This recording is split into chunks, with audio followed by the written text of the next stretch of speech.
কোচবিহারে চন্দ্রচূড় সেন মাধ্যমিকে প্রথম স্থান অধিকার করল। চন্দ্রচূড় 700 নম্বরের পরীক্ষায় 693 পেয়েছে। সে কোচবিহার রামভোলা হাই স্কুলের ছাত্র। বড় হয়ে চন্দ্রচূড় চিকিৎসক হতে চায়। এবছরে মাধ্যমিক পরীক্ষায় চমকে দিয়েছে জেলার ছেলেমেয়েরা। মেধা তালিকায় থাকা 57 জনের মধ্যে মাত্র একজন পড়ুয়া কলকাতার, বাকি 56 জনই জেলার। এবারের পাশের হার 83.31%। মোট পরীক্ষার্থী ছিল 9,23,636 জন। তার মধ্যে পরীক্ষায় পাশ করেছে 7,65,252 জন। পাশের হারে এগিয়ে মেয়েরা।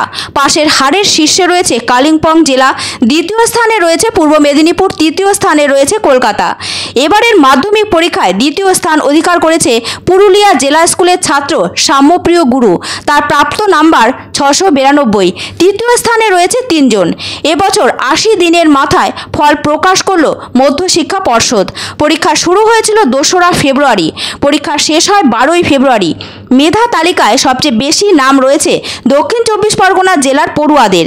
সেখানকার 8 জন মাধ্যমিক পরীক্ষার্থী এবার মেধা তালিকায় জায়গা করে নিয়েছে। দক্ষিণ দিনাজপুর থেকে এবার মেধা তালিকায় জায়গা করে নিয়েছে 7 জন পড়ুয়া, যা এক নজির সৃষ্টি করল। উত্তরবঙ্গের কোনো জেলা থেকে এত সংখ্যক পরীক্ষার্থী মেধা তালিকায় সাধারণত জায়গা করতে পারে না। দক্ষিণ দিনাজপুরের পাশাপাশি পূর্ব বর্ধমান ও পূর্ব মেদিনীপুরের 7 জন করে পড়ুয়া মেধা তালিকায় স্থান পেয়েছে। অন্যদিকে মালদা, পশ্চিম মেদিনীপুর ও বাঁকুড়া থেকে 4 জন মেধা তালিকায় জায়গা করে নিয়েছে। বীরভূম থেকে 3 জনের নাম উঠেছে মেধা তালিকায়। কোচবিহার, উত্তর 24 পরগনা, হুগলি ও নদিয়া থেকে স্থান পেয়েছে 2 জন করে। ঝাড়গ্রাম, উত্তর দিনাজপুর, পুরুলিয়া এবং কলকাতা থেকে 1 জন করে জায়গা পেয়েছে মেধা তালিকায়। তবে জলপাইগুড়ি, আলিপুরদুয়ার, কালিম্পং ও শিলিগুড়ি তথা দার্জিলিং জেলা থেকে কেউ মেধা তালিকায় স্থান পায়নি। ফলে এই জেলাগুলোতে কিছুটা হতাশার বাতাবরণ রয়েছে। আজ সকাল 9টায় ফল ঘোষণা করেন মধ্যশিক্ষা পর্ষদের সভাপতি রামানুজ গঙ্গোপাধ্যায়। তিনি আজকের মাধ্যমিক পরীক্ষার ফলাফল সংক্রান্ত বিভিন্ন বিষয় তুলে ধরেন। মাধ্যমিক পরীক্ষায় প্রথম হয়ে খুবই খুশি কোচবিহারের চন্দ্রচূড়। সে জানায়, আমি চিকিৎসক হতে চাই। এবারের মাধ্যমিক পরীক্ষায় তৃতীয় স্থান দখল করেছে 3 জন। তাদের প্রাপ্ত number 691।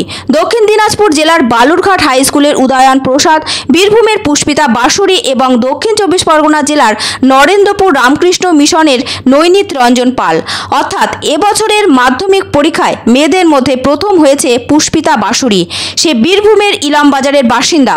Pushpita new integrated government স্কুলের ছাত্রী। এইভাবে আমি ভাব করি না যে স্কুলদের আলাদা ভূমিকা রয়েছে। আমি মনে করি এটা একটা যৌথ ভূমিকা, যার মধ্যে প্রত্যেকেরই একটা গুরুত্বপূর্ণ অবদান আছে। যারা মাধ্যমিক দিবে তাদেরকে একটা কথাই বলবো যে কনসেপ্ট গ্রো করতে হবে, কেবলমাত্র মুখস্থ করলে চলবে না। লিখে লিখে অভ্যাস করাটাকে একটু গুরুত্ব দিতে হবে। আর সবচেয়ে বড় কথা, কৌতূহল তোমাকে শেখাবে যে কি করে জিনিস জানতে হয়। সুতরাং সেই জ্ঞান পিপাসাটা তৃষাটাকে বাড়াতে হবে। নার্সারি থেকেও একভাবে এক স্ট্যান্ডার্ডে আসে, পড়াশোনা কোনো গাফিলতি নেই।